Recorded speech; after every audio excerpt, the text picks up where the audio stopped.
Hello and welcome to episode 67 of the Product Biz Podcast. Today we have a special guest, Kristy Pask, and we are going to be talking about the art of multi-channel marketing to get in front of more customers. Now, you already know that growing a small business comes down to getting your products in front of as many people as possible. And getting your products in front of as many people as possible comes down to selling your products on the channels that people are shopping. So during this episode, special guest Kristy will share with us the importance of multi-channel marketing, how to repurpose content to make multi-channel marketing easier on you, and how to truly connect with your target audience across each of the marketing platforms you use, from Instagram, TikTok, Pinterest, to your website, Etsy, and more. A little bit about Kristy before we bring her on. She is a business marketing and mindset coach. With over 15 years experience in marketing, she now has worked with more than 50 brands to develop and execute global, national, and local marketing, social media, PR, and sales strategies. She's on a mission to bring together everything she's learned about business and marketing to help small business owners.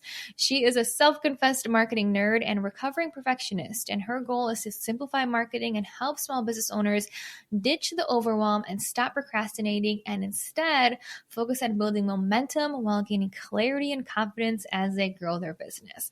We're going to talk about mindset. We're going to talk about selling on multiple different channels, and I'm so excited for you to meet Kristy. So let's bring her on and let's start the conversation. Well, welcome, Kristy, to the Product Biz Podcast. I'm super excited for having you here today. Thank you so much. So excited to be here. Yes, this is going to be such a great conversation about repurposing content, social media, marketing. You're such an expert on these topics.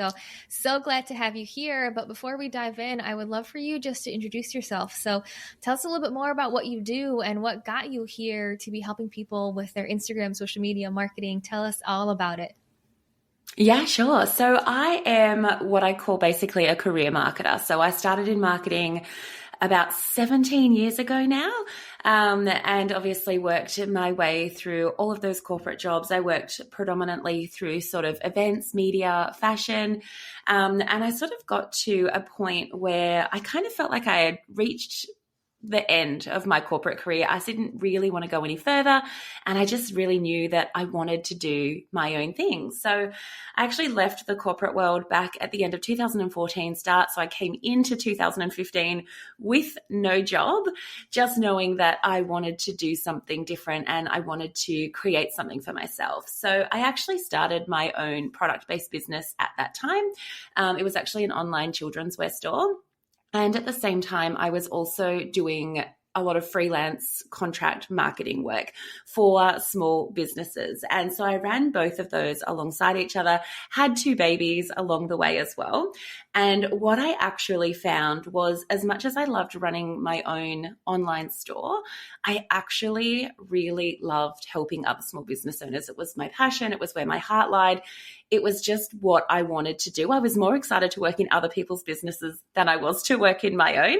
So I really decided then to pivot, close that online store, and go all in on helping other small businesses build their dream, create their businesses, and help them take that to the next level through marketing. So that's kind of where, I guess I ended up where I am now. Back in 2020, I also sort of really decided that I wanted to go down more of a bit of a mindset route, because I was finding that, you can have the best strategy in the world, but if you do not have the right mindset, you won't take action. You won't execute that. So having these things down on paper and actually making them happen often can be 2 very different things. So I went in and I got certified as an NLP practitioner and a success and life coach, just so I could really dive into that stuff. And so I felt comfortable doing that. So today I am a marketing and mindset coach for creative small business owners.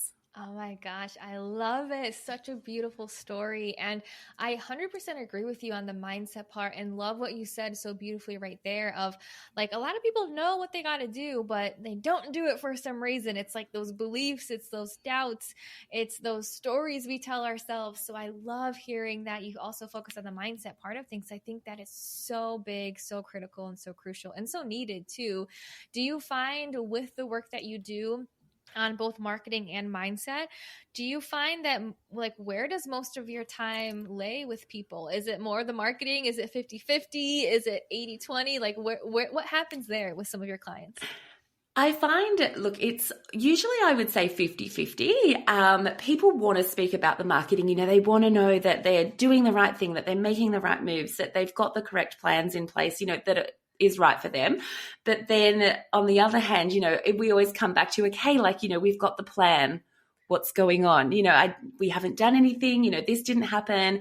We didn't, get in touch with that person. We didn't bring this to life. So what's happening? What's stopping you? And so we do often end up sort of going back a little bit to the mindset stuff. And I think it is one of those things. I know for me, certainly when I started my online business, I had a marketing background, so I kind of thought marketing would be really easy for me. Marketing my own business would be no trouble at all. I know marketing, it's what I do. But when the buck stopped with me, when I was in charge of the final decisions, when it sort of came down to me, I would find as well that I would freeze. And you think that it's a strategy problem, you don't know what you're doing, you doubt yourself and all those sorts of things, but it's actually more a mindset thing. So I think sometimes we don't even realize that we need help with the mindset stuff. It's just like we just think that we don't know what we're doing or things like that. But it's really like going back to instilling that belief and, reminding ourselves that we do know what we're doing and there is no wrong decision. You just have to make a decision. So It is really split. Oh my gosh, I love that. That is so spot on. And with a lot of the people that I work with, 100%, like they come in for the strategy, but what we spend most of our time talking about is, okay, like what's going on underneath the surface.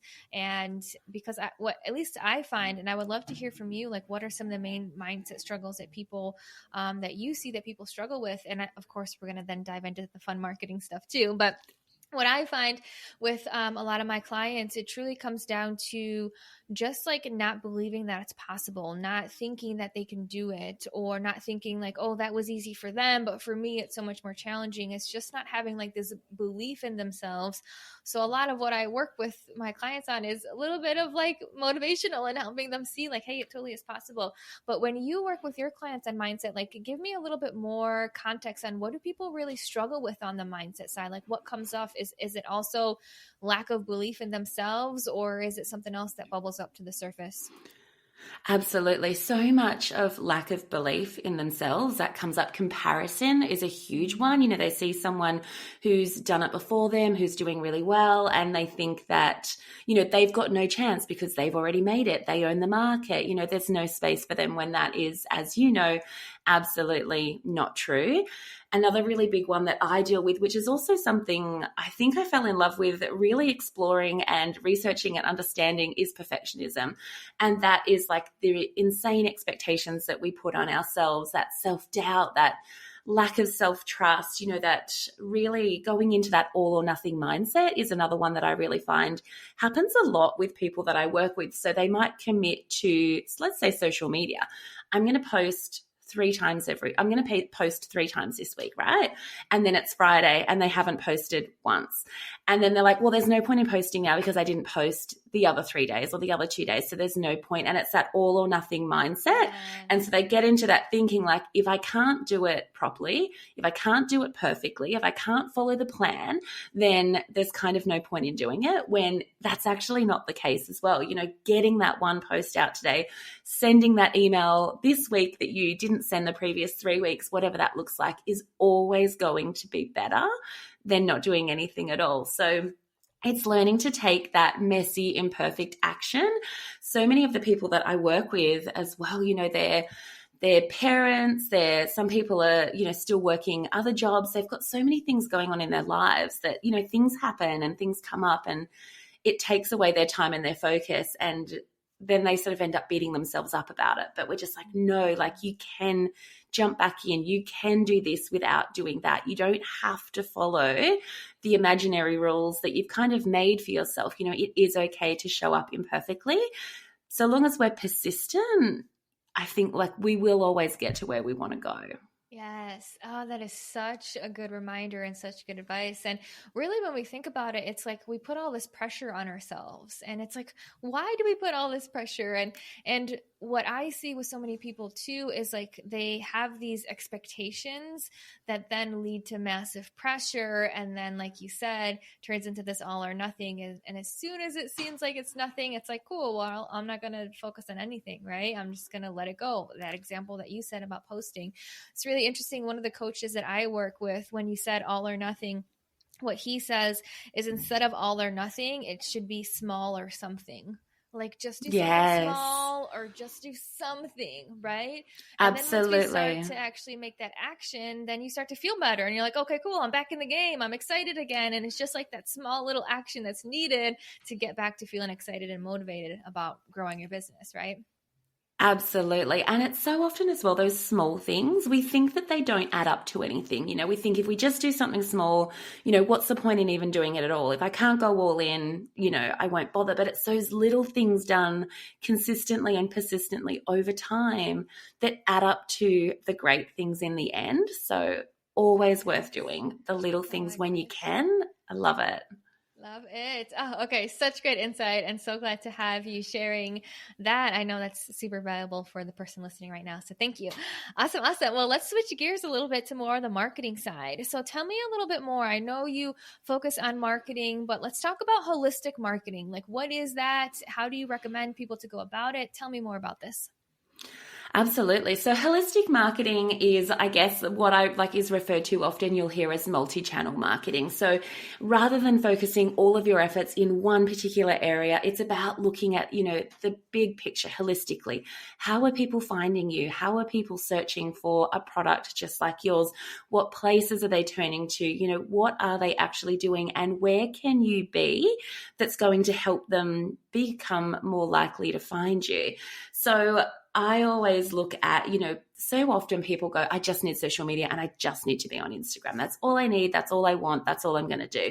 And Instagram, I think, is a beautiful place to start for so many creative businesses, for product-based businesses. It's a great place to start. But what I also really like to look at people getting them doing is, okay, like you've got a website, let's make this great as well. Let's optimize this. Let's make sure that the SEO is working. I don't know if it's the millennial in me, but for me, when I'm searching for a new product or service, one of the first things that I do is I turn to organic search. I'm Googling what it is I'm looking for. And so if you are only relying on Facebook or Instagram, you have less of a chance of coming up in my search. So it's about looking at like where people are sort of looking and finding you, but then also looking at how people make their purchase decisions. So that's, talking about putting them on your email list as well, really building that up so that they get a chance to know you, they get a feel for your brand. You can sort of nurture them from there as well. And we know that email marketing has one of the highest ROIs of any marketing activity. So why would you not, build that email list? It can be email marketing, I find, is an interesting one because email marketing, building your list can actually be time consuming. It can be, slow moving at times, but it is so worth it. And again, it's going back to that doing something small. Emailing a list of 50 people is better than emailing or not emailing anyone. So just looking at that customer journey, that buyer journey, where are people looking for a product or a service like yours, and then doing what we can to sort of put the feelers out. With all of that, though, I do really want to emphasize that I definitely don't, I guess, promote people spread themselves too thin. You don't need to be on every platform and every channel, and you don't need to be doing all of those things. I work with a lot of beautiful clients who actually repurpose their content across different channels. So when you create a really great reel for Instagram, that is something that you can quite literally take and then you can put it on TikTok. You can put it down on Pinterest as an idea pin. You can also take that and you can put it onto YouTube. So one of my clients just started taking all of her face to camera reels that she's creating. She's a skincare brand. And so she does a lot of like really great educational content, how to use this, and talks to skin problems and things like that. And she's just started putting it over on YouTube Shorts just to see how it would go.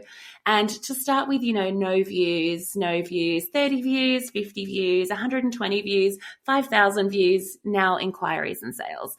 And we were only having a chat about it the other day. Like she said, it takes her an extra 5-10 minutes just to upload this to YouTube.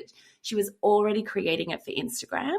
So, and now people are finding her over there on that channel as well. And she doesn't have to create anything from scratch. It's just that's, people are, the algorithms work differently. They use those platforms differently. And so that's how she's coming across their paths over there. Yes, I love that so much, because just that overall strategy of number one, like multi-channel marketing, we do have to be on select certain platforms depending on how people shop, but that doesn't mean spread yourself too thin, try to be in all places at all times, doing all the things, because we all know that leads to burnout, and then that doesn't lead to any progress, it leads to more like resentment with our business than anything else. Absolutely. So I love hearing you say that, because that's just such a great strategy of, let's be smart on being on as many channels as possible, but not in a way that's going to burn you out.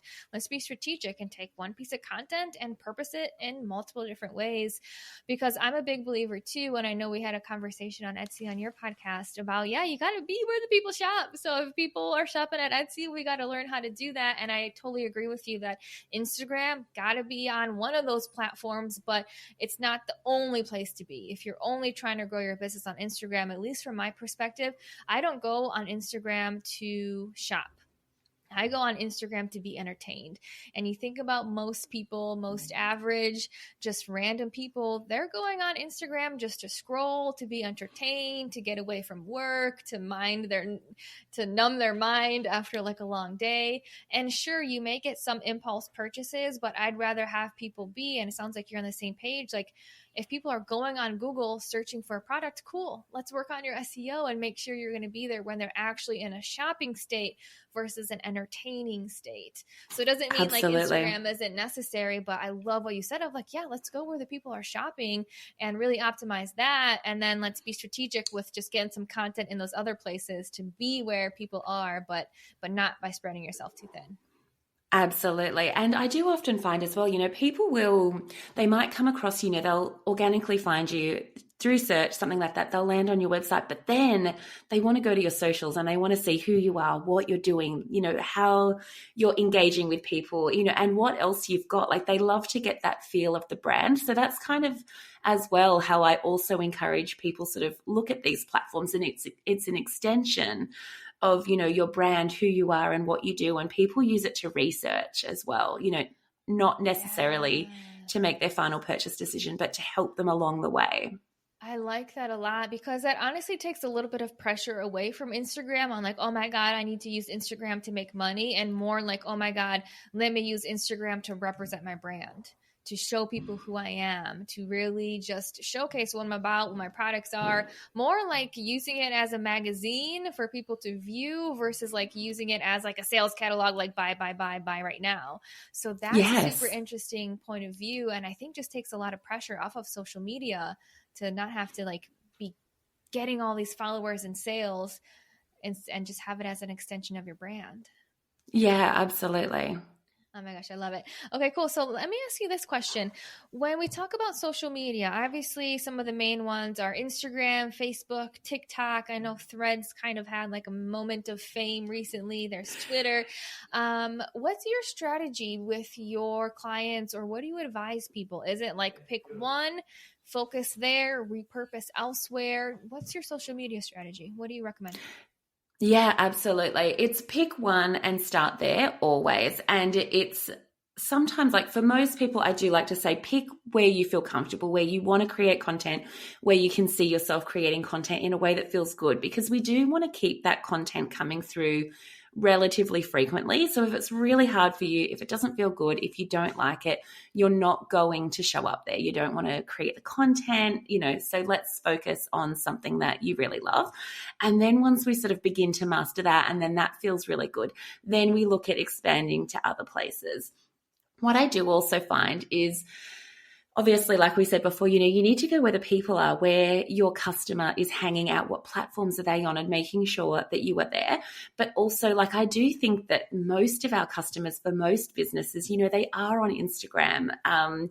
And I know that there was this, with TikTok, I know that there has been a lot of people saying, Gen Z are on TikTok, and therefore if that is your target audience, that is where you need to be. However, research still shows us that Gen Z still prefer Instagram a lot of the time as their main social media platform. So people are on the platform, so pick something that works for you and that feels really good for you. I do also know someone that loves TikTok because they love it sort of makes them feel a little bit more anonymous because they don't know as many people there. So they kind of feel like they can just let loose, have fun, show this side to them that they're a little bit more reserved about showing on Instagram. So they're just having some fun over there at the moment just to sort of get them into the feel of that. What I do also want to say as well is like when you are creating this content, this is the thing as well, if it's not working, if it's, it doesn't feel good, you're not getting the engagement, you're not getting the click-throughs, people aren't really finding you, let's take a step back and have a look at like what's actually working before we expand into other channels, because the solution is rarely creating more content. It's actually going back and having a look at why isn't this working? Where can I tweak? Where can I pivot? What can I do differently?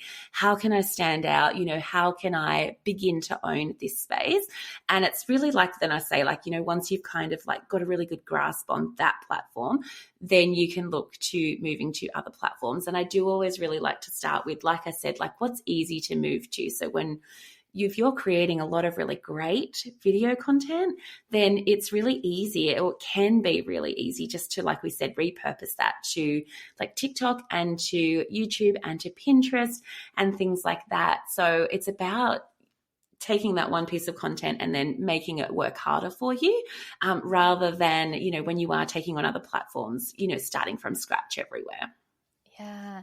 And one thing that you said that really stuck out to me too is just feeling confident in one platform before you go and just throw spaghetti at a wall at another platform, right? It's like, okay, Absolutely. We're learning Instagram, we're trying to figure out how to get engagement and connect and build relationship, but then there's this new platform, like, okay, let's go there. And it's like, well, you haven't gotten the groundwork done of like truly learning how to master this platform, so let's focus there. And then once you got that and like how to speak, how to connect to the marketing words, the type of videos, cool, then let's repurpose that in other places too.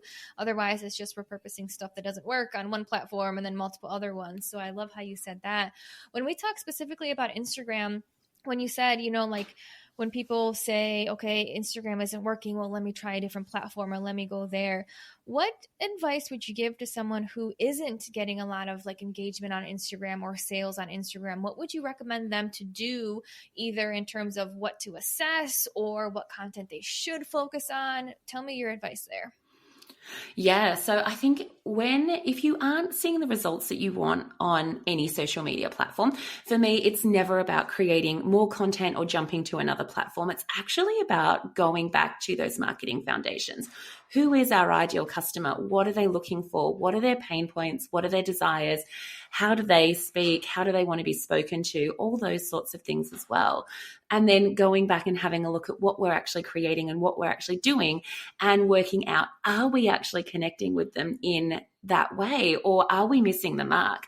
And I think as well, when it comes to positioning and branding, that is so important. And if you sort of don't have that nailed as well, that can sort of be a part where maybe you don't quite hit the nail on the head with that ideal customer. And I have seen as well, people will, they'll have a really great product, they've got a really great idea, and they are doing great things, but they're speaking to the wrong person. And their content's really appealing to this one group of people. However, that group of people, unfortunately, aren't the people that are going to buy. And what we need to do is we kind of just need to pivot, and we need to find the right people, reposition ourselves, and really look for ways to do that as well. And then so it's about going back to that overall marketing strategy and then making sure that we are connecting with and finding the right people, and then sort of bringing that back in and almost, trying again with this different messaging, this different positioning, and just changing things up. Yeah, and I think it's super interesting how you mentioned branding and positioning in there too, because I think branding, that's one of, at least in the last 6 months or so, I feel like that's the biggest thing that I've seen just massive importance on. Because if you have a great product, but people don't know what it's about, what your brand stands for, or your brand doesn't stand out against everyone else, like that's going to be a really hard uphill battle. Even if you have the best product, but your branding is maybe just vanilla, or maybe just a little bit boring, or maybe just DIY, you did it yourself. I think totally nowadays for small business owners, to get the exposure that you want and to get the actual just hype that you want behind your business, it's going to be your branding. Like your brand has to stand out. It has to be against a sea of all of these other people and other brands that are selling similar products. And yours has to be like that wow factor that just connects with people, that draws their attention in. Absolutely, 1000% agree. And I think we are living in this really amazing, unique time where anyone can come up with an idea, if they've got the know-how, if they're creative, whatever that looks like, they can bring something to life, they can create a product, and then they can quite literally put that on Instagram, build a website, and start selling it tomorrow. And so I think that is a really, really amazing thing that can happen right now. The problem is, though, like you said, when we're not actually taking the time to build that brand, to really understand who our clients and our customers are, and to sort of take that to that next level, we do often end up kind of just blending into a sea of products that kind of look and feel kind of like ours, and you're not really standing out in any real way. So yeah, it is like there's so much opportunity, and it's so great that we live in this time where you can just start a business tomorrow, and that is a really, really cool thing.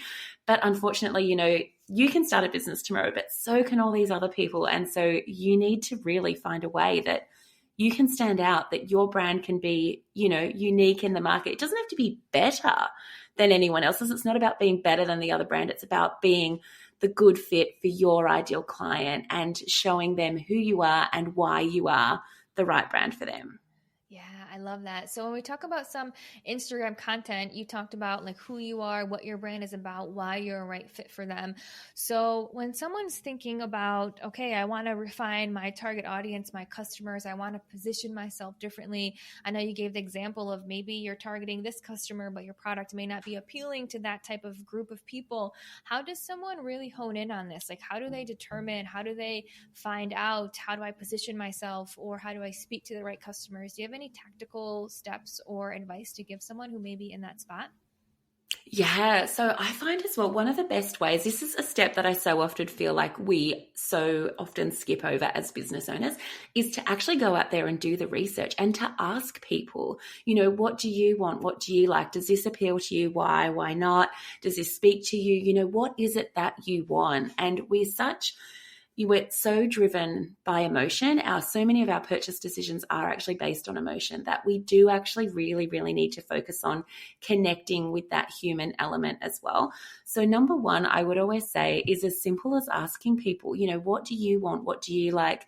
And sort of really understanding how you can help them, or how you can make their life better, or how you can create something that is actually what they're looking for. So it's that first step, is that market research and really understanding what it is that they're looking for.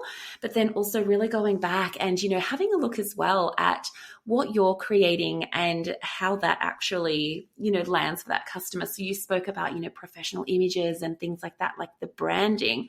And when I speak about people sort of perhaps attracting the wrong person, you might have a brilliant product, really great quality, really good high-end, really nice high-end product. But your branding and your marketing is a bit sort of, DIY, ho-hum. It's not really attracting that person who has, that level of income, or who is willing to purchase something at that price. What it's actually doing is appealing to sort of the mass market who love it, who, have aspirations to look this way, feel this way, to do these things, to live this lifestyle, but they can't actually afford to buy your product. They're probably looking for a product that kind of looks and feels like yours, but perhaps is more at a lower price point. So it's really connecting the two as well. And making sure that your branding and everything that you're putting out there is actually really connecting, and it's highlighting the value, and it's really connecting with that right person. Because I always say, like, you know, it's not that you're too expensive. It's that, you know, people either don't see the value in what you're offering, or your branding and positioning isn't reflective of the quality and the positioning of your product. Yeah. I love that, to make sure your branding aligns with your pricing. Like if you are charging a premium price, cool, you better have some premium photos, some premium website copy, a premium looking website, because that's going to align with the right people. I love that concrete example that you gave, because I think that's going to just click for a lot of people. Like, okay, here I am saying one word that my brand is this, but here I am not actually portraying that with my imagery, my content, etc. So how do we make sure that we are targeting the right people and also portraying what you said, positioning towards them? Love that. And one other thing that you said that I think was super important is understanding how your product helps someone, because this is a big thing that I'm a believer of, that every single product out there is solving a problem, even if it's a candle, because you're essentially solving the problem of someone wanting to relax at night or have a peaceful environment, a cozy home.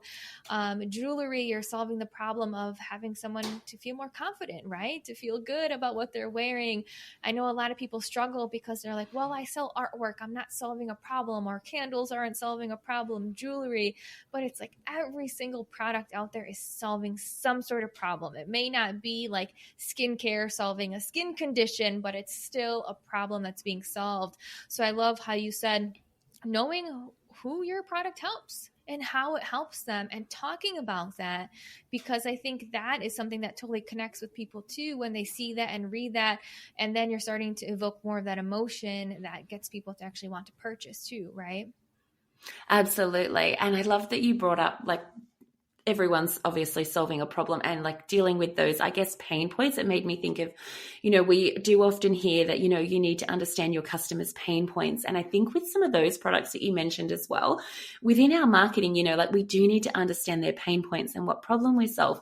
But it's also, you know, you don't have to speak directly to those every time. Like, let's tell them, like, you know, about the lifestyle, about, you know, the aspirations, and, you know, creating that cozy, beautiful, warm home, or, you know, really expressing yourself through this piece of art. You know, you can really sort of like turn it around and really speak to them in a way that makes them go, wow, I want that. I didn't even know that I wanted that. I didn't even know that this was a thing, but here I am, and I want this, and I have to have this now.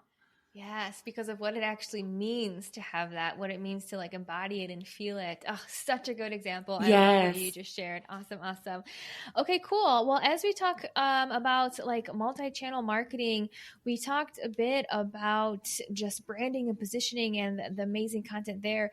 Do you have any other final tips on multi-channel marketing, or any last pieces of advice that you want to share with our listeners today? Yeah, sure. So I think, you know what, let's go back to sort of, I guess, where the conversation began, and really taking those small steps. So, you know, when we're starting out, if you're closer to the beginning of the journey, really taking that pressure off yourself and allowing yourself to test and to try and to see what works and what doesn't work, and really taking the pressure off yourself, you know, that you need to get this right, that every piece of content has to provide this insane amount of value, or it needs to bring you X amount of dollars. Like, it's okay to test and try and see what works and see what feels good. And you'll also begin to work out like what feels good for you as a business owner, as a creative, as a brand owner as well, you know, where you want to go. Also knowing as well, I think with so many businesses, you know, where we think we're going to sit or what that looks like, sometimes that does end up changing. You know, we decide that we want to target a different area, or we want to do something differently, and then knowing that that's okay too. But I think really going back to taking that pressure off, giving it a shot, seeing what works, see what feels good, and then allowing yourself to grow and change and develop and move from that place, rather than putting that pressure on yourself right now to have every channel, you know, every channel marketed, nailed right now.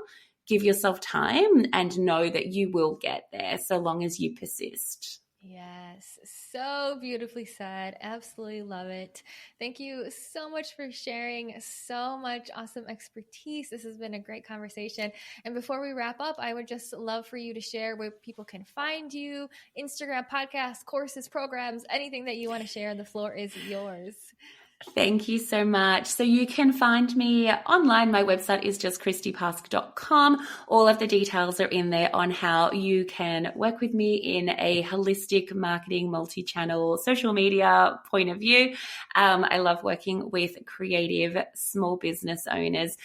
You can also find me on Instagram, just at Kristy Pask.